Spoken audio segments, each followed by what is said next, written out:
I want to thank everyone today. Thanks to Anna. Thanks for having me again.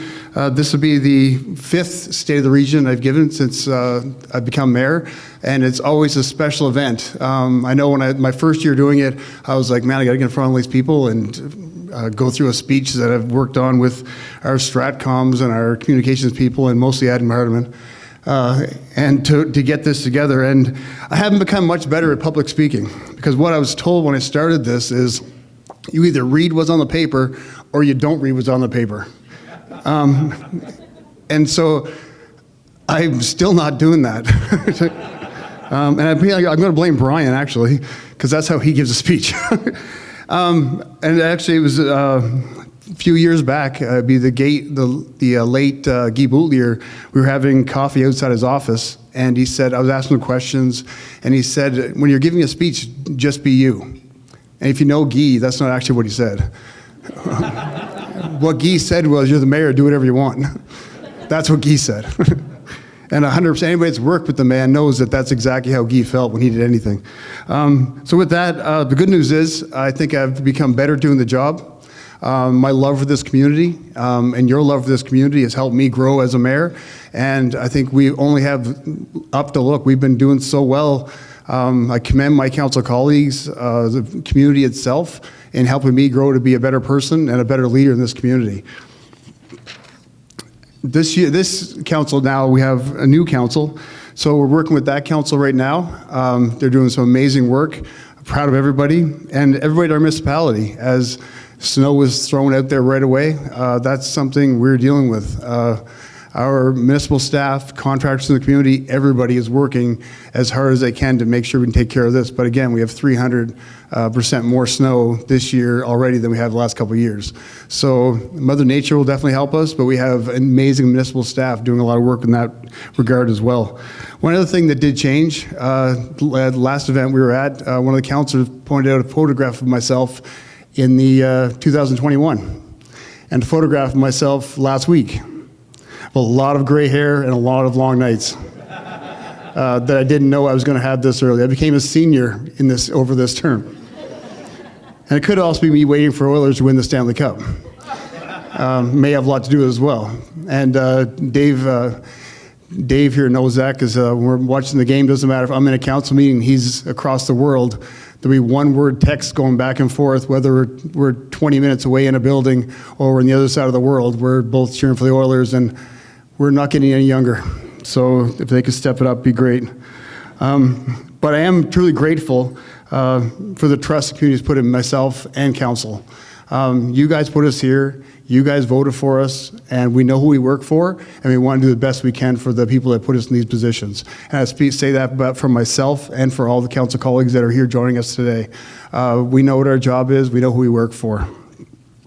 And now turning to the people, that's one of the most important things in our community is the people. The people here in this room, in this region, in our home. And what we've been hearing from a lot of folks is that we're in a better place right now than we were 4 years ago. And that's what really matters. And that's what matters most people in this community, that you're moving forward.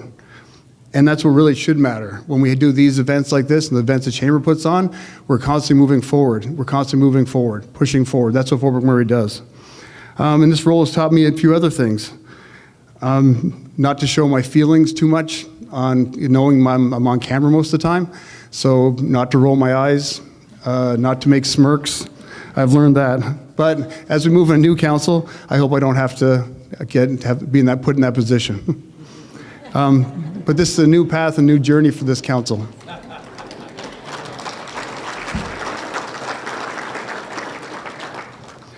And one of the learnings over the last 5 years, I have to tell you, is leave something better than you found it.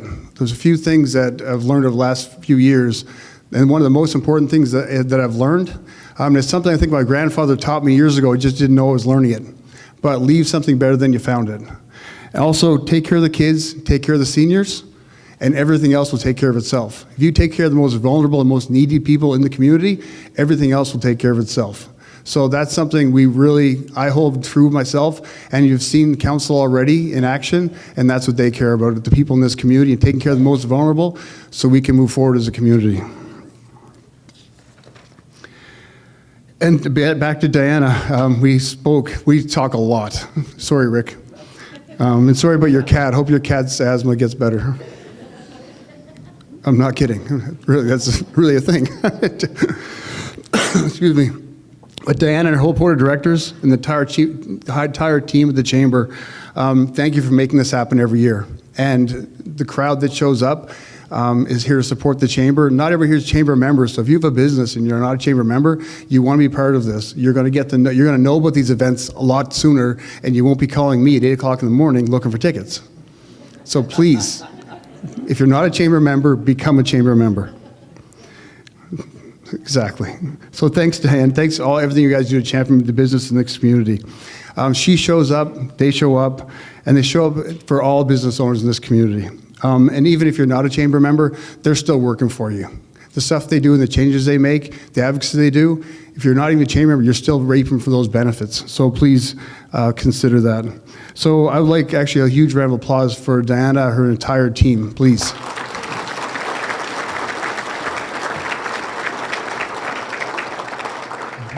And Crystal removes snow off everyone's questions, so please throw those out. Another big thing it's been great news, and we've getting a lot of questions about, is the 2025 census. And there's a lot to like about this census. Whenever you do a census, you don't know. You don't know where it's going to, what it's coming back at, how it's going to come back, what it's going to look like. And I can tell you, I was extremely pleased to see that this is the highest amount of people living in Fort McMurray ever, permanently, 84,000, the highest number ever. And that's even more, and it shows it's more than this before the wildfires. So we are growing again. It's more than before the wildfires, it's more than when it was booming. So people are choosing to live in this community. That's an amazing statistic alone in that census. And also a fact in that census is most of the population growth was downtown. And we've heard from the Chamber, we heard from this before the last election about downtown crime. The crime stats downtown have gone down, yet the population has gone up. So that shows you we're moving forward, we're leaving something better than we found it. Those statistics alone are so promising for this community. Last January, this same event, I shared that the project accommodation, the work camp population was down 12%.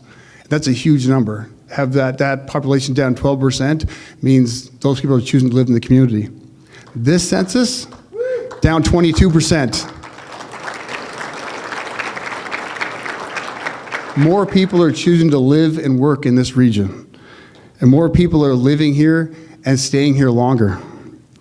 Now, that's not enough yet. We'll keep working, but we won't stop until we see neighborhoods coming up, new houses being built. We'll keep pushing. Those days are coming. I can guarantee you those days are coming. It's a slow growth, and that's what we need in this community. But in this right direction is, and I'm going to say a lot of that goes to the localization efforts we've made with industry partners, because when we work with industry, we're successful. When they work with us, they're successful. So I particularly want to thank the leadership and team at Suncor. They've always been on board with helping work with localization, work with economic development, work with our team to push that forward. So I want to applause for Suncor, please, on what they've been doing for this community. And that's not to leave out the other industry partners, just maybe a little push, like come and see me. And that there, like I said, it's not a coincidence things like that take shape. And it also shows, because of that, the number of people that are calling this place home. We create a win-win for the community. That win is for industry as well.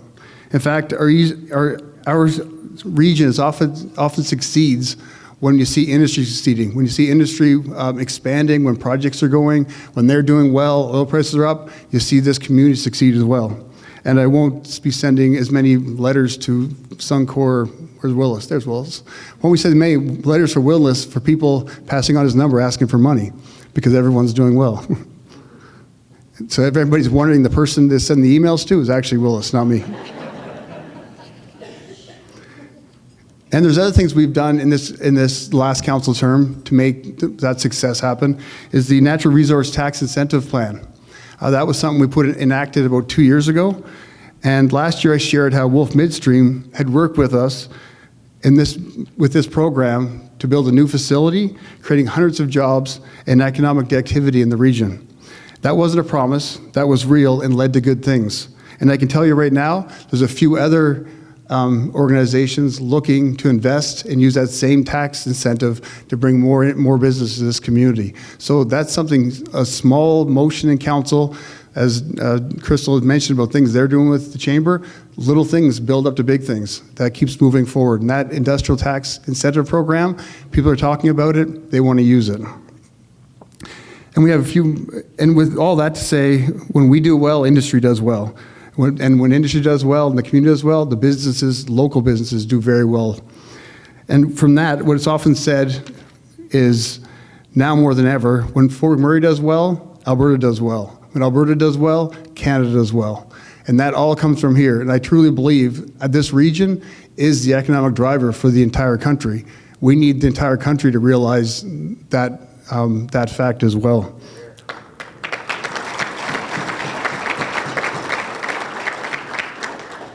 And I know our provincial representatives that are here today, they're the loudest spokespersons of that, but I hope our federal leaders are listening and watching now. With what's going around the world, they need Fort McMurray right now. They need our energy, they need our oil, they need our natural resources. They need to work with Fort McMurray to show that they support Canada as much as we do.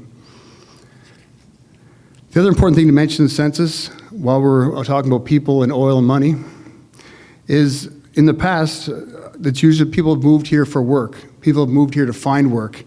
In the census, the two most common reasons people moved here, the first is family. And the second reason is because it's a great place to live. That's something, let that sink in for a minute. I know nobody moved here in this room because it was originally a great place to live. When they first thought about moving up Highway 63, when it was a single highway, and they were driving up here, as I did, to visit relatives, and stayed for 35 years. But that's why people are moving here now. They're moving here for their families. They're moving here because it's a great place to live. The third reason is for work. So that's a change. That's leaving something better than you found it. And that's what this region is doing right now. And that's because of people in this room. So I want you to give yourselves a round of applause. You did this.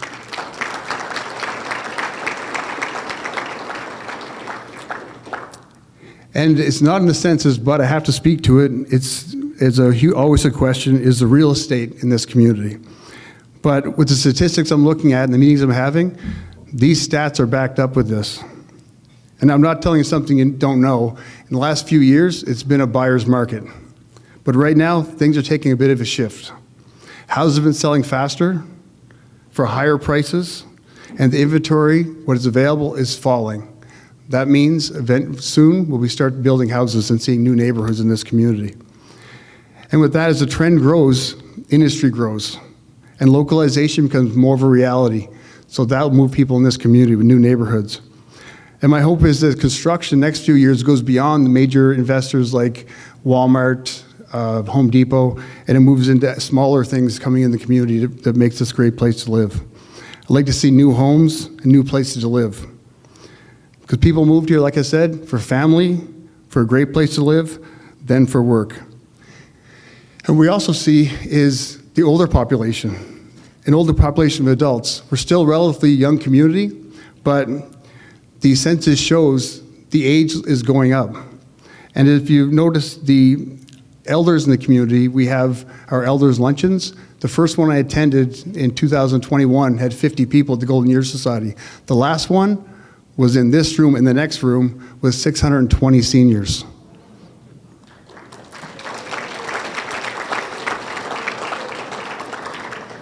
And that shows people are moving here to be with their working children. They're moving here to be with their grandchildren. And some seniors are moving here just on their own for better housing, better health care, because this is an age-friendly community. And you can be here and live in this community as a senior and age with dignity. So I want a huge thank you to all the organizations and people that did all the work to create this environment, and I see Mike right there. We are here. We are a better place because of the things your organizations do and the work you do for seniors and elders. You made this a better place for them. Thank you.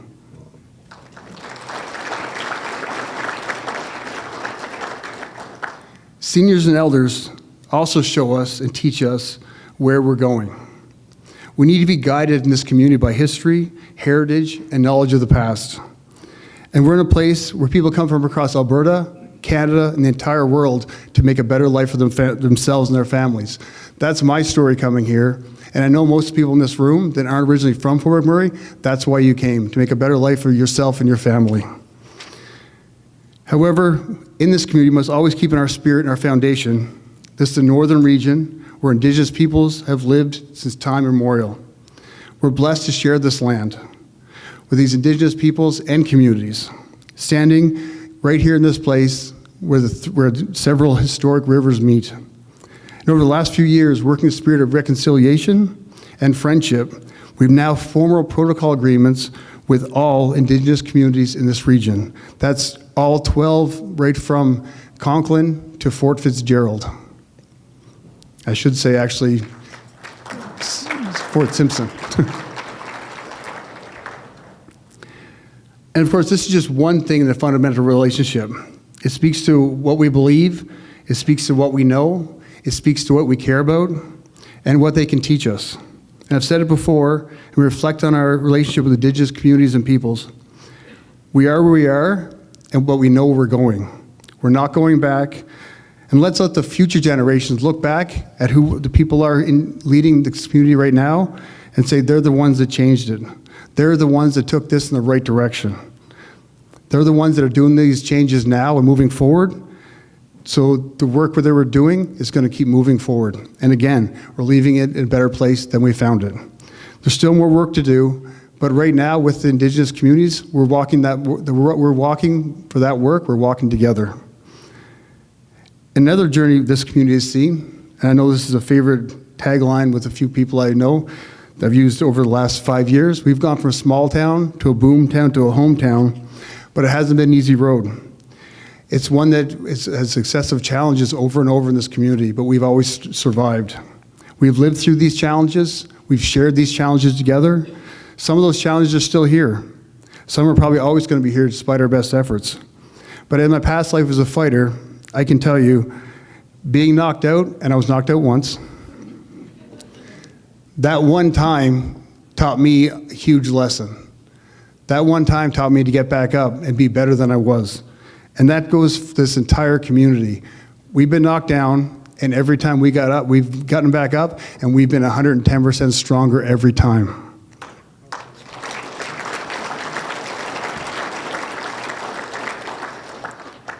And if you take a step back and really think about it, if you look at what's happening around the world and the effects that it has on people in this community, we have way more advantages and way more opportunities than we have challenges that face us. I could give you an entirely different speech on what those are, but I know you feel it, you experience it, you live those advantages every day. Some like to call it the Alberta advantage, which the rest of the country really thought about it, they'd make it the Canada advantage. But I won't go there, that's a whole other speech I'll leave for Minister Jean. There's only one thing better than the Alberta advantage, and that is what the Alberta advantage actually is. It's us. It's the people in this room, it's this community, it's this region, it's our industry, it's our workers, it's our social profits, our families, Indigenous communities, and the businesses. That's what the real advantage in Alberta is. The late Rex Murphy, a huge fan of this place, and I'm going to we have paraphrased him here a little bit to save time because the man talks more than I do. There's nowhere in Canada where this country is all about gets renewed every day. Nowhere. More than Fort McMurray Wood Buffalo, Alberta. Really think about that. Rex was right then, and it's still right today. There's nowhere that exemplifies what this country is about more than Fort McMurray Wood Buffalo.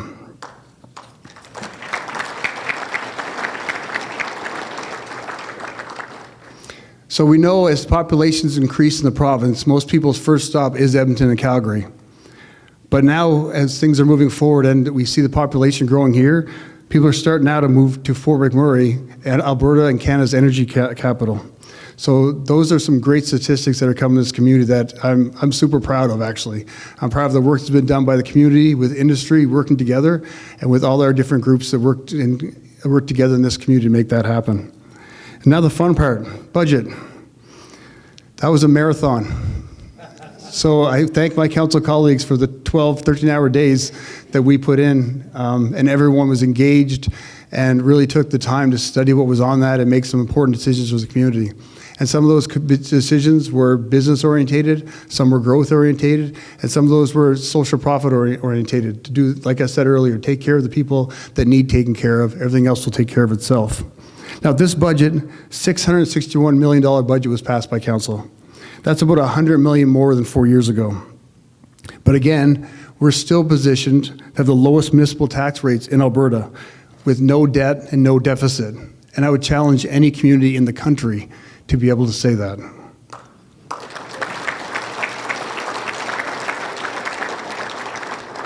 And with that, we're nearing the accumulation of the flood mitigation project and the rural water and sewer are becoming a reality.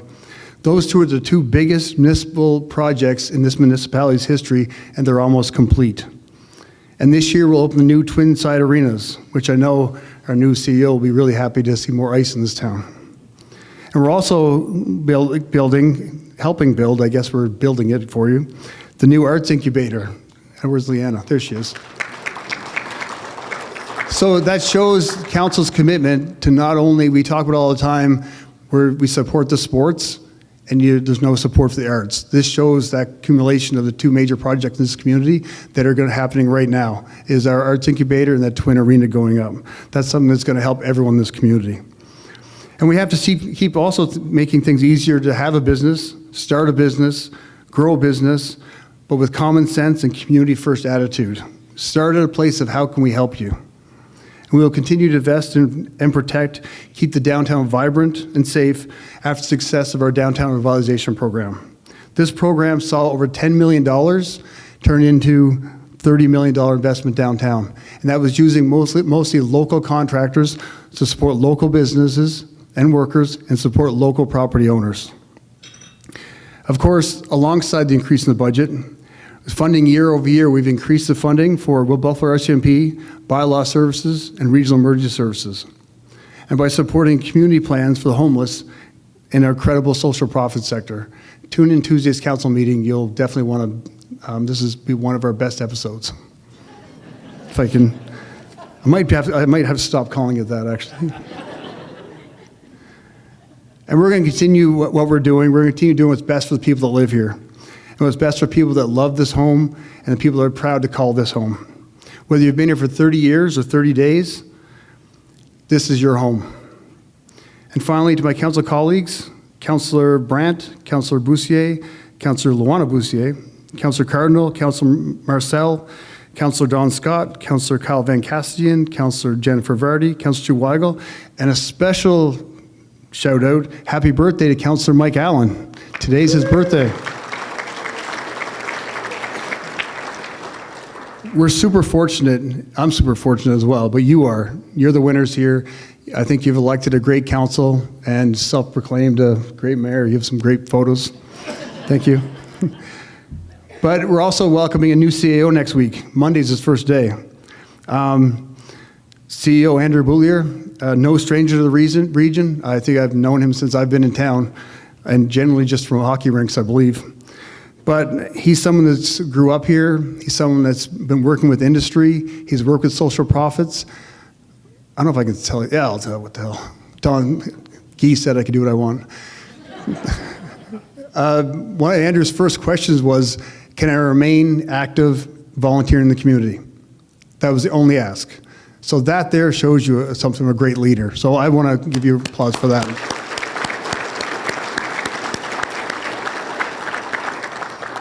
And I do want to mention ICEO Jody Butts. When he was asked to step in to help lead the region, he had no reservations at all.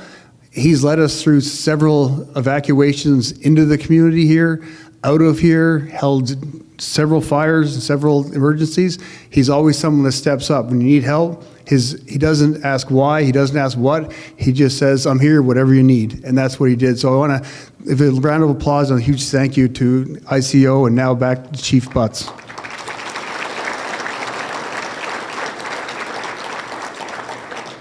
And I also want to thank our current ICO, Elliot White, and he is here somewhere because I did see Elliot. He's been amazing the last few weeks. I can tell you just from meetings to getting things done, his knowledge of this community and the engineering he has, the knowledge that I'll never have, but this knowledge he has and to get things done has been great, and I really appreciate everything you've been doing the last few weeks, Elliot. So as I wrap up, I just have a story. It's going to be kind of a thing. People ask me what story I'm going to tell. And each year we have something different. But I think this describes the people of this region, and it describes my last 5 years. It's a classic fable, and it goes like this. The only bird that dares to attack an eagle is a crow. But the eagle never fights back. And here's why. The crow is the only bird bold enough to sit on the eagle's back and peck at his neck. Relentless, annoying, but the eagle stays calm. The eagle doesn't flap. The eagle doesn't fight, doesn't waste its energy. It does one thing, it rises. It rises. The higher the eagle soars, the thinner the air becomes. The crow can't handle the altitude. Eventually the crow gasps, loses strength, and falls off. Not because the eagle attacked it, but because the eagle ascended. So let the crows talk, let them peg, let them peck. You don't have to respond, just keep going higher. They can't follow you forever. You'll suffocate them with your noise. Don't engage, elevate, because that's what we do in Fort McMurray. We elevate.